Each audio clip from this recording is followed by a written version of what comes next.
get this raffle taken care of. So if you bought a raffle ticket, thank you. We're going to pull one out. Oh my God, oh my God. 3, 0, 3, 0, 4, 6. Awesome, nobody won. All right, great. 3303046. Can see Julie Abadili or Tara Duffy when you leave. So that's awesome. Thanks for coming out. I'm going to thank a couple people. Tara Duffy, who runs the Orpheum Theater, put this all together.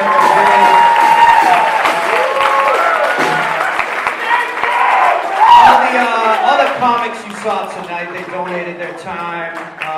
Especially Mr. John Davis. He's paid to fly himself out here just to do this.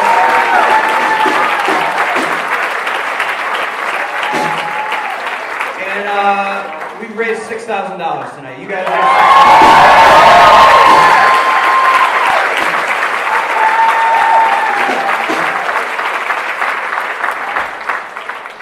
So you know, when you move out of New England, I don't know if you guys are aware of this, I learned it, they do things differently around the rest of the country. The biggest difference between Colorado and Massachusetts is how you give driving directions.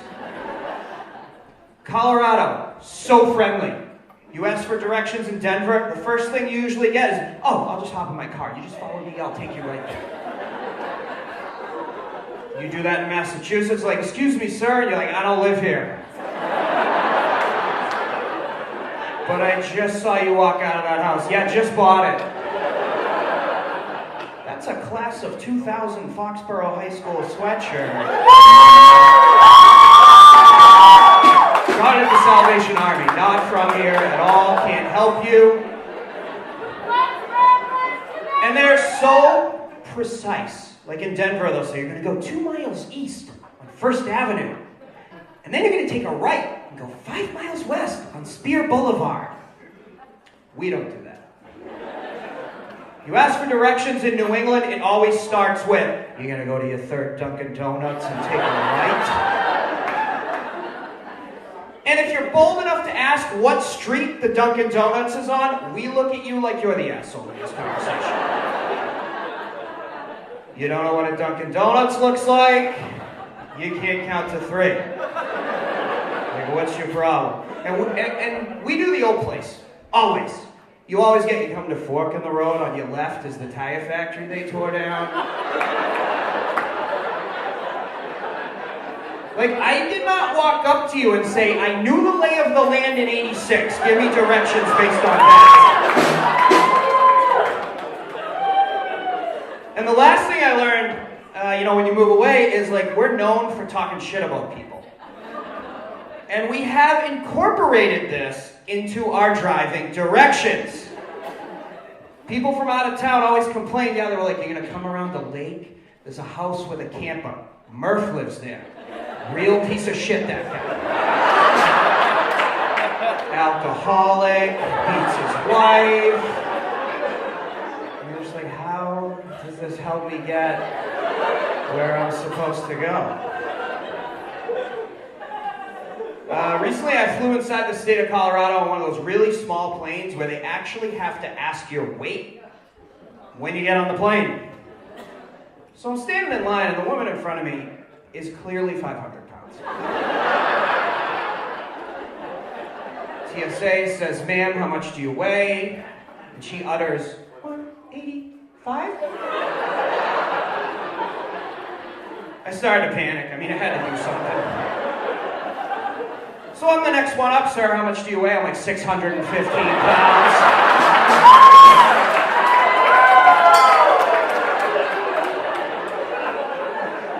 Sir, you don't weigh 615 pounds.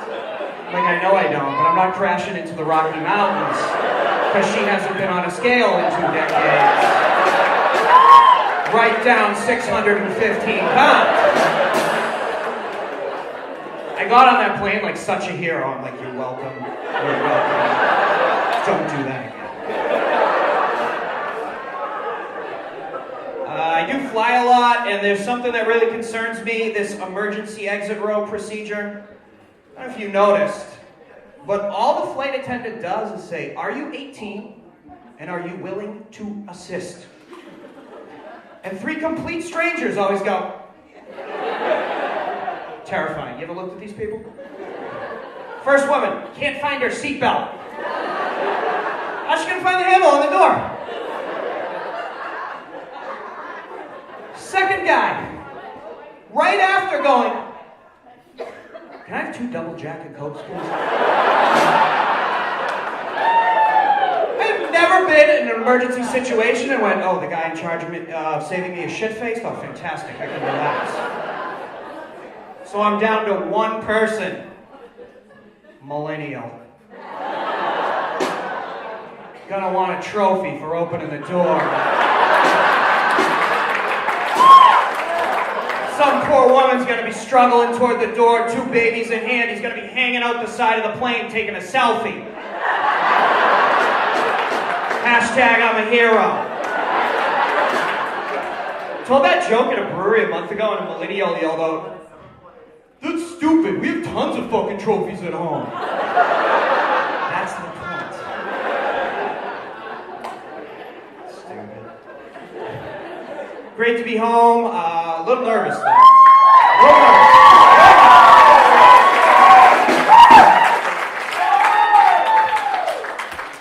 So, seeing some of my friends' wives kind of has made me having kids. Because I don't want to have to post a picture of everything they do on Facebook. I'm not impressed that your 2-year-old rides the dog like a horse. I don't consider it breaking news that your son can push a plastic lawnmower that shoots bubbles. So I made a little comment the other day. I said, "Wow, little Jessica, she's so cute. She doesn't create an Amber Alert someday, I don't know who will."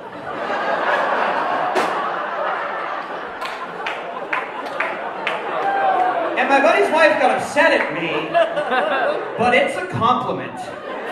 Nobody kidnaps ugly babies. Seriously, let's walk through it. You're watching the news, you see the picture of the kid.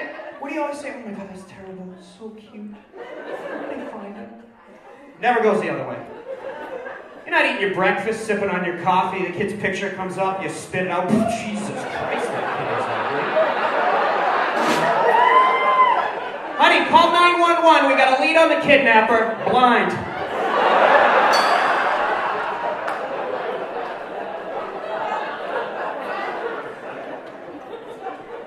I used to teach down the road at King Philip.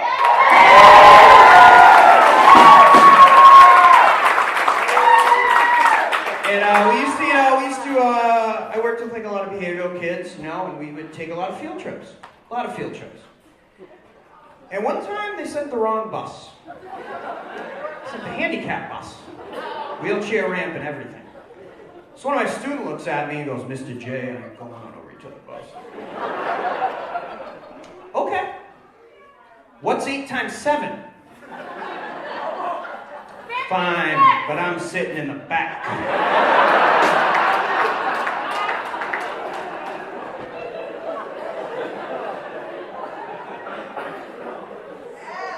So, Colorado's awesome to live out in.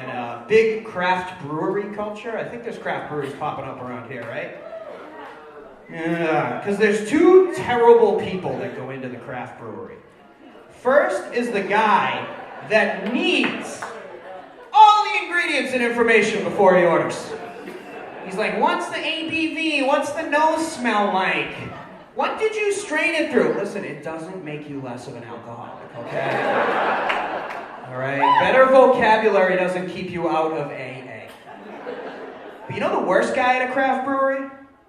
He walks in, he looks at all these exotic beers, and then says to the bartender, "I'll have the closest thing you have to a Bud Light."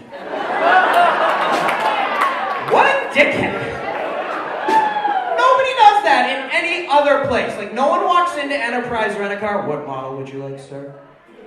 Closest thing you got to like a 97 Geo Metro. It's like what I'm used to. Like, we have a lot of dispensaries in Colorado. You can get like 1 million types of marijuana. Nobody walks in. What would you like, sir? I don't know, like something mixed with sticks, seeds, half oregano. That's like what my youth was. So this is just stupid. I was at the Rockies game last Monday because for $30 you sit on the first base row. Yeah, sorry, it's hard to get that out.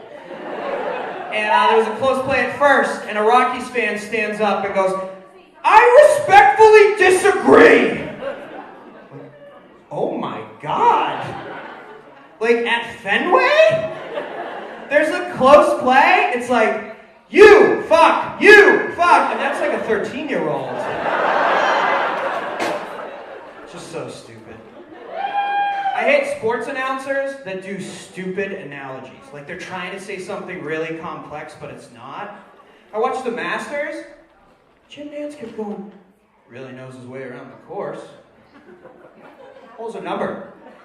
What are you trying to tell me? So my kid's house who watches NASCAR, they do this too. He really knows his way around the track. It's a fucking circle that's walled in. Where else is he gonna go? So dumb. Another one too, like, one of the biggest things I miss about Boston is it's a hockey town. I love hockey.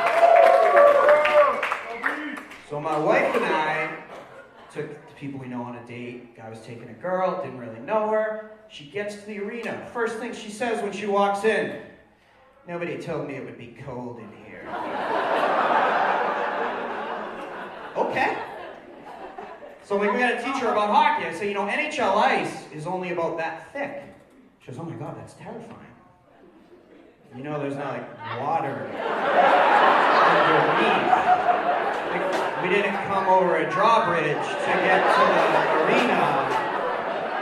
Like, did you think there were people with ropes behind the boards in case someone fell through? Like, dumb.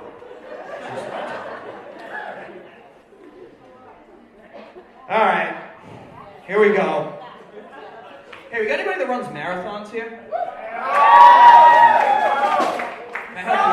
Can I help you out with your conversational skills when you talk to non-marathoners? Just to let you in, I'm a non-marathoner. When your non-marathoner friends said, "Hey, how was your race?" Don't say what my friends say. They say, "Well, you know, I did like 3:34, but I was cramping up the whole time." Or, like, you know, and then my friend's girlfriend goes, "Well, I did like 4:15, but I didn't train." I got winded coming down the stairs from the green room. I don't give a shit, just good. It went good. Good! We're happy. We hate you. We're just trying to make conversation. Weird incident for me the other night. Remember when Coke was putting the names on the cans? Yeah. Can't do a Coke with a name that has a negative association in my life. Can't do it. So my buddy has 4 cans of Coke. They're old. They have the names. He's like, "Hey, what do you want?" Hands me a Coke. "Share a Coke with Abby." Abby shared gonorrhea with me in 2007. So I don't really want to share anything else with Abby. Give me another Coke. So he's like, "Sorry, man, like this Coke, sorry, it was all messed up." The can throws it out. He goes, "I got 2 cans of Coke left." Says, "Share a Coke with Christine." Don't want to talk about it. Weird sexual experience. I'm like, can't do it. So I'm down to 1 Coke. Share a Coke with Christopher, which was Christine's name before the surgery. So I couldn't get any.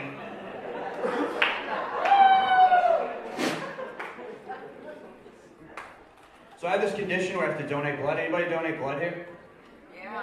Oh, it's like 9 nice people and 200 people with AIDS. Okay, awesome, great. All right. It's been a great crowd. Don't get too close. But the blood donation questionnaire, have you read this thing? Bizarre questions. Like, if you're a male, have you ever had sex with another male before 1978? I have never been in a waiting room and seen a guy go, "Was that 1979? series that year that I banged a dude. And another weird one, like, have you ever had sex in exchange for drugs or money? I'm just like, I wish. But the last one, I don't even get. It says, if you're a female, have you ever had sex with a male who had sex with another male? How do you find this out? Like, are there females getting into bed with a man, kissing him on the ear and saying, hey, have you ever had sex with a dude? This is strictly for my blood donation questionnaire. And the dude's laying there and he's like, yeah, but it was before 1978, so we are good.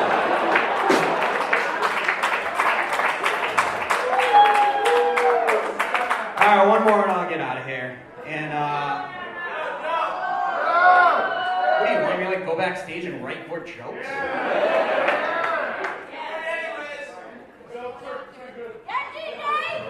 So I was walking around my apartment in my underwear, as I do. Yeah. Some blind people in the audience, that's good. Like that, thanks for your support. So I walked by the mirror and I looked at myself, I was like, you know, got a nice bulge going, I look pretty good. So for some reason I decided to Google men's bulges. Apparently I don't have a very nice bulge. So I was very upset about this, so I decided I was going to watch some porn. Make myself feel better. So I went to type amateur into Google, but I'm a really bad speller, and Google Correct made it amputee. Which was okay. And, so I went to bed. And my wife came home, got on our laptop, sees that the last two Google searches are men's bulges and amputee porn. Next thing you know, my wife wakes me up and she has a carrot in her underwear and her arm shoved up her sleeve. Which was awesome. Thank you guys so much for